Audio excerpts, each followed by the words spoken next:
Back then, the buffalo gave us everything we needed for the winter. They certainly did, Grandfather. How did indigenous peoples manage to survive on the open prairie when temperatures dropped to deadly levels? In the vast plains and dense forests of North America, frost was as dangerous an enemy as hunger.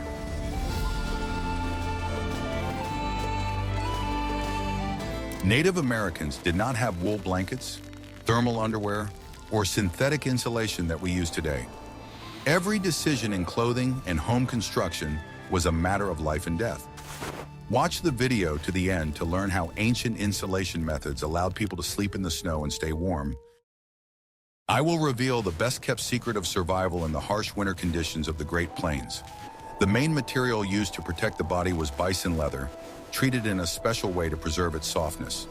The Lakota and Cheyenne tribes used the hides of animals slaughtered in winter, when the fur was at its thickest. Such skins were worn with the fur on the inside, creating a stationary air layer around the body.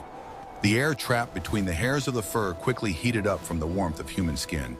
This natural layer became an ideal insulator, preventing energy from escaping. This mechanism worked much more effectively than several layers of modern fabric.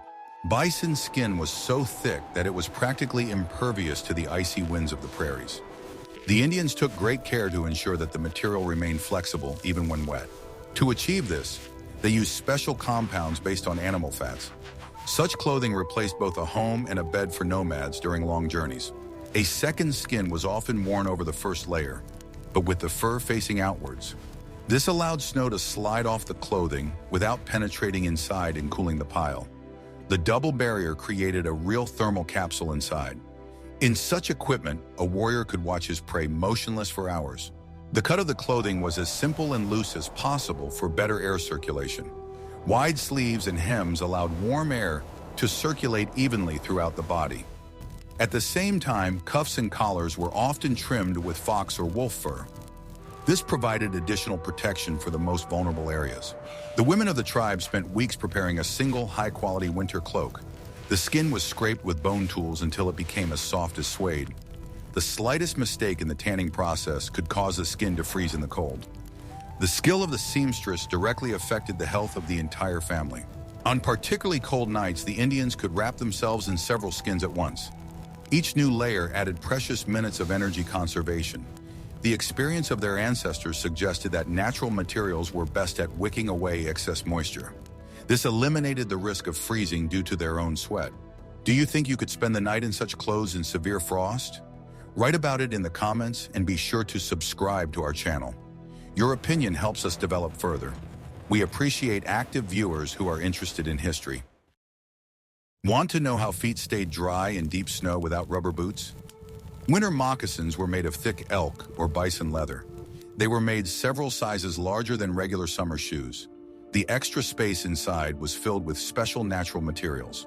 Most often, dried grass or forest moss was used for insulation. These fillers acted as modern hygroscopic insulation. They absorbed excess moisture and created additional volume to retain warm air. Feet inside such a design remain dry even after a whole day of walking. Subarctic Indians often use rabbit fur as improvised socks. Rabbit fur is very soft, but at the same time has phenomenal thermal insulation properties. Strips of fur were wrapped around the foot with the pile facing the skin. This created a feeling of softness and constant warmth. The shoes had high tops that were tightly laced with leather straps. This prevented snow from getting inside the moccasins from above. The joint between the trouser leg and the shoe was always sealed. Such protection was vital when moving through snowdrifts. The soles of winter shoes were sometimes made of a double layer of rawhide. This provided better insulation from the frozen ground. The leather was flexible enough to feel the terrain and prevent slipping. At the same time, it remained a reliable shield against sharp ice. In some tribes, felt or beaten wool insoles were placed inside the moccasins. Animal wool was collected during the molting season and tightly compacted. This material practically did not lose its shape from long walking. It served as a reliable barrier against the cold coming from below. Every evening after stopping for the night, the grass or moss filling was replaced. The wet material was thrown away, and new material was taken from the reserves. Drying shoes by the fire required great care so that the leather would not crack. Shoes were the most valuable part of any hunter's equipment. In the next chapter, you will learn how the shape of the dwelling helped to defy the laws of physics. We will tell you why it was always warm and fresh inside a teepee. Are you ready to see the real wonders of ancient architecture? What I am about to show you will change your perception of comfort in the wild. The Tipi of the Plains tribes is not just a tent, but a complex thermal machine. The cone shape was chosen by our ancestors for a reason.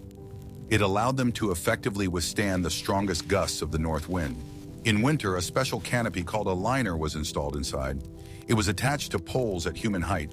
An air pocket was created between the outer skin covering and this canopy. This layer worked on the principle of a modern thermos. The liner also prevented drafts and directed the flow of cold air into the hearth. Fresh oxygen came in from below and immediately entered the combustion zone. Thanks to this, the smoke escaped upward through a special opening under the ceiling. The lower part of the dwelling always maintained a comfortable temperature. Winter teepee covers were sewn from bison hides, which were much thicker than summer ones. The seams were impregnated with fat to make them completely impervious to moisture. Snow falling on the walls created an additional layer of external insulation. The more snow accumulated outside, the warmer it became inside. The hearth in the center of the teepee was located in a small depression. The stones around the fire heated up and gave off heat throughout the long night. The floor around the fire was covered with dry pine needles and thick skins. This blocked the cold that could penetrate from the frozen ground. The chimney flaps were adjusted with special long poles. The Indians could change their position depending on the direction of the wind. This prevented the interior from becoming smoky. Properly adjusting the draft was considered a real art. The size of the teepee was also important for retaining heat. A dwelling that was too large was difficult to heat with a small fire. One that was too small was dangerous because of the proximity of the fire to the walls. The ideal balance was achieved over centuries of living in harsh conditions. Would you agree to live in such a house in winter? Like this if you think it is an engineering masterpiece of antiquity. Your support helps us find new interesting facts. We will continue to explore the secrets of the great masters of survival. Are you ready to learn the truth about how the Iroquois kept warm in the forest? Unlike mobile teepees, longhouses were massive structures. Elm, cedar, or white birch bark was used to build them. The enormous size of the building allowed several families to live inside at once. Inside the longhouse, several fires burned along the central corridor. These fires were kept burning constantly throughout the long winter. The smoke escaped through openings in the roof that could be covered. The walls were insulated with additional layers of bark and woven mats. Reeds for mats were collected in the fall and carefully dried in the sun. These mats blocked the icy wind that penetrated through the cracks in the frame. Families slept on raised platforms along the walls of the house. Warm air from the fires always rose to the ceiling. The shared space and proximity of dozens of people helped to maintain warmth. Body heat and the constant burning of fires created a special microclimate. Even in the most severe frosts, it was quite cozy inside the house. The community worked as a single living organism for survival. The doors to the longhouse were made of heavy skins or double layers of bark. They were tightly fitted to the openings to minimize energy loss. Often, a small vestibule was built in front of the main entrance. This prevented cold air from entering the living area immediately. The frame of the house was assembled from flexible trunks of young trees. They were bent into an arc, creating a sturdy vaulted ceiling. This shape allowed snow to slide down easily under its own weight. The roof never sagged, even after heavy snowfalls. A large supply of dry firewood was always stored inside the house. Women and men shared the responsibility of keeping the fire burning at night. The extinction of the fire during the winter was considered a real disaster. Therefore, specially appointed guards watched over the flames. Do you think this kind of neighborhood was comfortable during the winter? Write your opinion about the daily life of forest tribes. In the next chapter, we will discuss the energy-rich diet of Native Americans. How did food help them stay warm from the inside? Internal protection of the body was no less important than external clothing. Pemmican was the main fuel for the body during the cold season. It consisted of dried meat, berries, and large amounts of fat. This product provided the body with a huge amount of necessary calories. Bison fat provided the energy needed to generate heat. Without high-calorie food, a person would freeze much faster, even in a fur coat. Hunters always carried a supply of pemmican in leather bags. A small piece of this food could sustain his strength for the whole day. Indians often rubbed fat into exposed areas of their skin. This oily film created a thin barrier on the surface of the epidermis. It protected the skin from chapping and painful cracks. The fat prevented moisture from evaporating too quickly. Reducing moisture evaporation significantly reduced the risk of general hypothermia. This practice was widespread among all northern tribes. Animal fat was an affordable and extremely effective means of protection. It replaced modern protective creams and ointments for Native Americans. Fat rendered from bones or kidneys was used to lubricate the body. It had the thickest consistency and did not wash off for a long time. Sometimes crushed herbs were added to the fat for aroma. This also helped repel insects during transitional periods. Children were literally covered with a layer of fat before going out into the cold. This ensured that their delicate skin would not be damaged by the wind. The fat also helped keep their fingers and toes warm. This remedy was literally indispensable on expeditions. The Indians understood the connection between fatty foods and resistance to cold. In winter, the tribe's diet shifted toward heavier foods. Plant foods took a back seat to meat supplies. The body switched to maximum energy conservation mode. Fat was also used to care for wooden tools. Bows lubricated with fat did not crack from sudden temperature changes. Knife and axe handles became more durable and comfortable. The versatility of this resource was truly limitless. I will reveal a secret that people in the past paid for with years of observation. The peoples of the North and subarctic knew about the hidden properties of ordinary snow. Snow consists of many ice crystals with air inside. This structure makes it one of the best natural insulators. Native Americans often covered the lower edges of their dwellings with a thick layer of snow. This prevented icy air from blowing through micro cracks in the base. The snowbank around the Tipi provided additional protection from the wind. Inside the house, it became much quieter and much warmer. In the forests, hunters built temporary shelters directly in snowdrifts. They dug small caves or used depressions under the roots. The temperature inside such a snow shelter was always above zero. The snow reliably retained the heat of the human body inside the space. The Cree Indians knew how to build full-fledged domes out of snow blocks. Such structures were temporary, but extremely effective during blizzards. Inside a snow house, it was possible to light a small oil lamp. The heat from it was enough to sustain life in the bitter cold. It was important to choose the right type of snow for building a shelter. Snow that was too loose did not hold its shape and could collapse. Dense snow swept by the wind was ideal for blocks. Knowledge of the properties of snow was passed down from father to son. Snow walls also served as excellent sound insulation in open spaces. Inside the shelter, the hunter could rest peacefully without hearing the howling wind. This allowed him to regain his strength before the decisive hunt. Nature itself provided the materials to save lives. Children used snow for games, imitating the construction of adult dwellings. In this way, they learned survival skills in the forest from an early age. Play was an important stage in preparing for the harsh adult life. Snow was an integral part of their everyday reality. In the next chapter, you will learn how ordinary stones were turned into batteries. We will tell you about methods of heating beds using the heat of the earth. Are you ready to learn new details about the life of indigenous peoples? To stay warm at night, Native Americans used a method of storing energy. Large river stones were placed in a fire and heated for a long time. The stones had to absorb as much heat energy as possible. After that, they were carefully transferred to the sleeping area of the dwelling. The heated boulders were buried under a small layer of earth or sand. People slept on this warm surface, protected by bison skins. The stones gave off heat very slowly, warming the bed until morning. This method saved firewood and allowed people to sleep peacefully.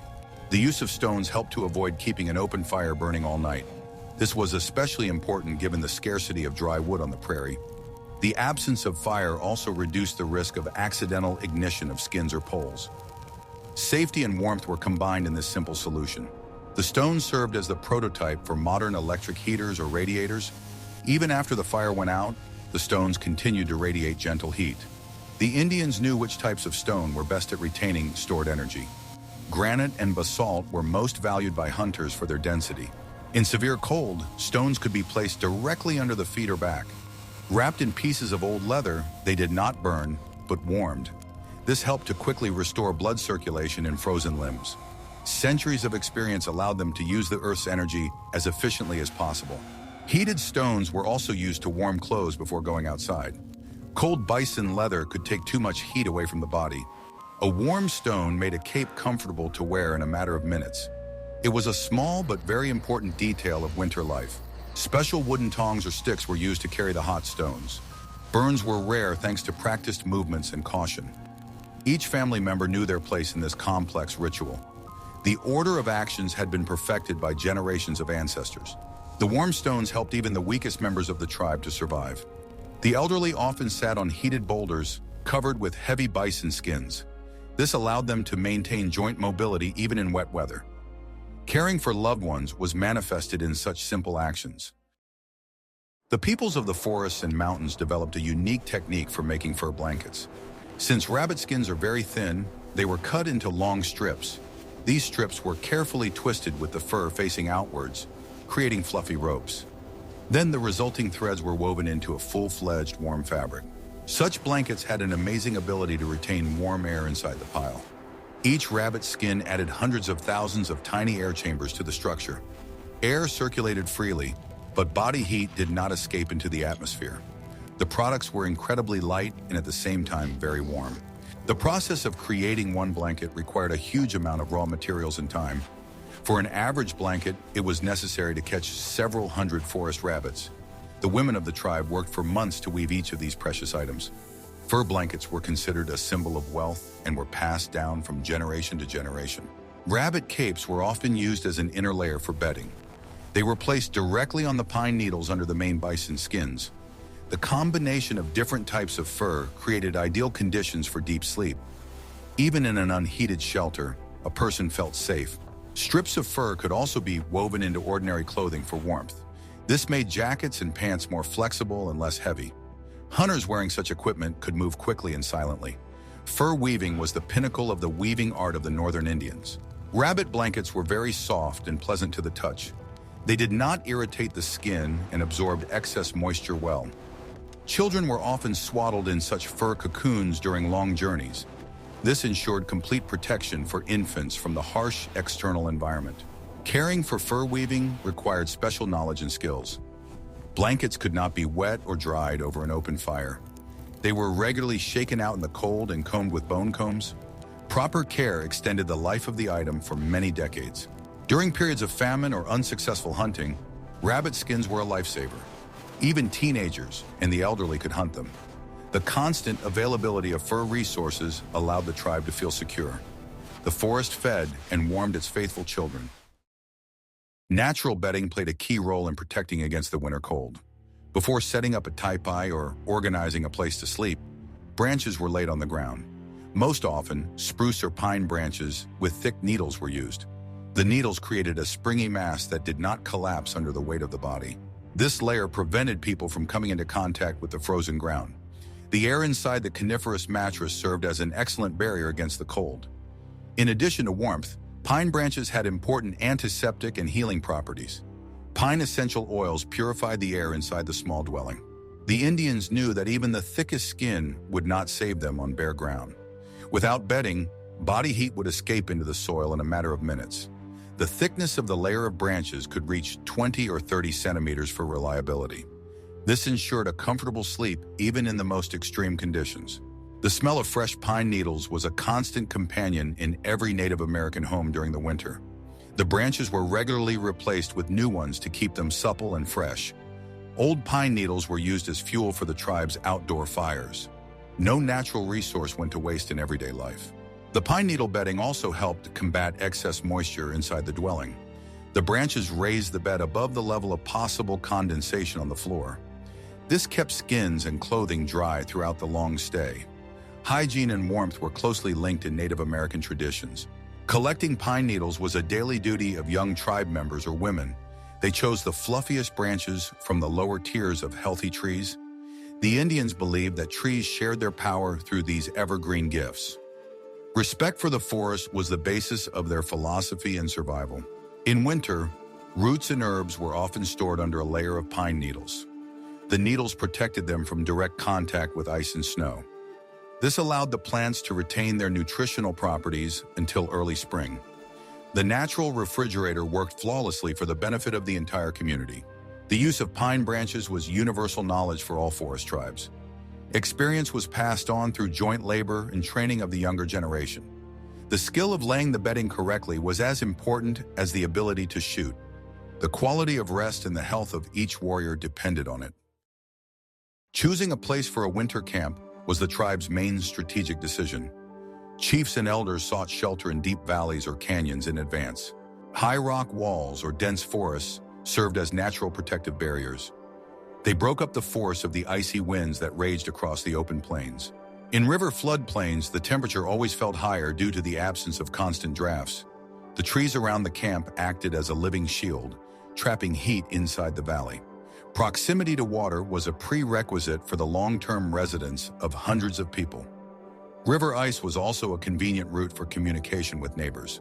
The Indians carefully observed the behavior of animals before making their final choice of location. If bison or deer went to a certain gorge, people followed them. Nature itself suggested the safest and warmest areas of land for wintering. Harmony with the surrounding world was the key to successfully overcoming the cold. The availability of sufficient dry firewood determined how long the tribe would stay in one place. There was always more dead wood in the sheltered wooded canyons than on the prairie. People prepared huge wood piles around their homes in advance in case of blizzards. Accessible fuel meant confidence in the future for every family. In winter camps, tipis were arranged in close groups for additional protection. Dwellings were located close to each other, creating common wind-free areas. This allowed children and the elderly to move safely between neighbors' homes. Social ties within the tribe became stronger and more important in winter. Protected sites were chosen with possible attacks by hostile tribes in mind. Canyons had a limited number of entrances, which were easy for sentries to guard. Safety from the cold was combined with the need for military defense of the camp's borders. The strategic thinking of the chiefs encompassed all aspects of life in the wild. In such valleys, the snow lay in an even layer and less often turned into icy drifts. This made it easier for people to move around and for the remaining horses to graze on the thawed patches. The animals also found shelter under the canopy of trees and in the folds of the terrain. Winter in the canyon was a challenge, but not a disaster for the tribe. The winter camp was a time for storytelling, learning, and preparing for the new year. In the silence of the sheltered valleys, the culture was forged and the knowledge of the indigenous peoples was passed on. Overcoming the cold made people stronger, wiser, and more united in the face of the future. The history of the Indians is a great hymn to human will and adaptation.